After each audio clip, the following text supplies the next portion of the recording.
शाम के समय अनजाने में की गई यह छोटी सी भूल आपके पूरे परिवार को कंगाली की ओर धकेल सकती है। जानिए सूर्यास्त के समय दीपक जलाने के वे कठोर नियम जिनका पालन न करने पर साक्षात लक्ष्मी भी घर का त्याग कर देती है। प्रणाम, मैं हूँ विवेक वर्मा।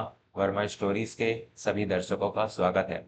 हमारे शास्त्रों में संध्या काल को गोधूली बेला कहा गया है। वह समय जब दिन ढलता है और रात का आगमन होता है। यह वह संधि काल है जब नकारात्मक शक्तियां भी सक्रिय होती हैं और दैवीय शक्तियां भी। पुराने जमाने में हमारी दादी नानी कहती थी कि शाम को बाती दिए बिना घर में अंधेरा रखना दरिद्रता को दावत देता है। लेकिन क्या आप जानते हैं, संध्या बाती के भी कुछ कड़े नियम हैं। आज मैं आपको सुनाने जा रहा हूँ रामपुर के रहने वाले केशव और उसके परिवार की कहानी, जिन्होंने अनजाने में इन नियमों की अनदेखी की और उनका खामियाजा उन्हें भारी पड़ गया। केशव एक मध्यम वर्गीय व्यक्ति था जो शहर की एक फैक्ट्री में काम करता था। उसकी पत्नी कावेरी स्वभाव की तो अच्छी थी, लेकिन पूजा पाठ और संध्या काल के नियमों को वह केवल एक रस्म मानती थी। वह अक्सर सूर्यास्त के समय सो जाती या घर के मुख्य द्वार को बंद करके अंधेरे में बैठी रहती। धीरे धीरे केशव की नौकरी पर संकट आने लगा। घर में कलेश बढ़ने लगा और बीमारियां पीछा ही नहीं छोड़ रही थी। एक दिन केशव के घर उसके मामा जी आए, जो शास्त्रों के ज्ञाता थे। उन्होंने शाम के समय घर का माहौल देखा और माथा पकड़ लिया। उन्होंने केशव और कावेरी को बुलाकर संध्या बाती के वे नियम बताए जो आज मैं आप सभी को बताना चाहता हूँ। मामा जी ने कहा, बेटा केशव, जिस घर में संध्यावाती के नियम टूटते हैं वहां राहु और दरिद्रता का वास हो जाता है। ध्यान से सुनो ये बातें, वरना सब बर्बाद हो जाएगा। पहला नियम, चौखट पर दिया। मामा जी ने समझाया, शाम को जैसे ही सूर्यास्त हो, सबसे पहले घर की मुख्य चौखट पर गाय के घी या तिल के तेल का दीपक जलाना चाहिए। यह दीपक माँ लक्ष्मी के स्वागत के लिए होता है। अगर चौखट पर अंधेरा रहा तो सुख समृद्धि आपके द्वार से लौट जाएगी। दूसरा नियम, संध्या समय निद्रा का त्याग।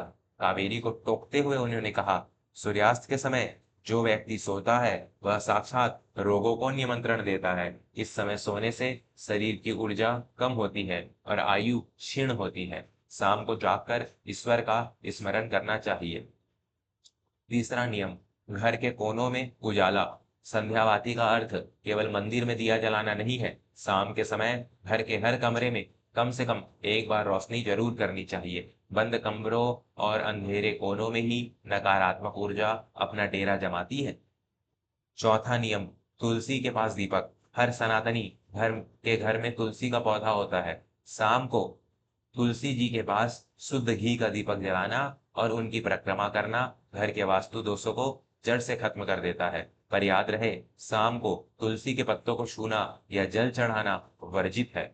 पांचवा नियम, दान और लेन देन की मनाही। मामा जी ने एक गंभीर बात बताई।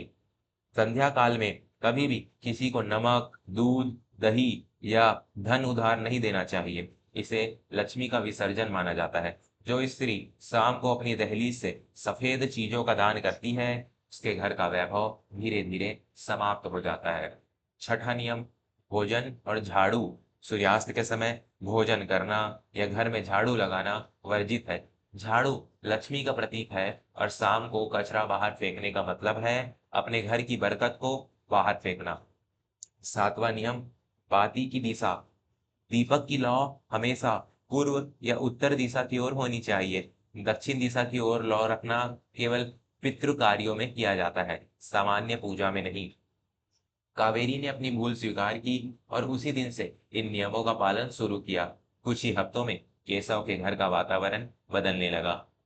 कलेश खत्म हुआ और फैक्ट्री में केशव की पदोन्नति हो गई।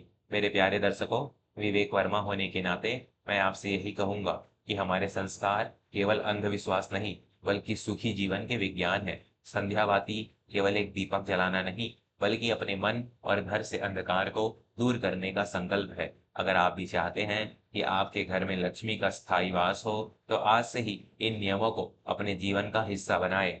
धन्यवाद।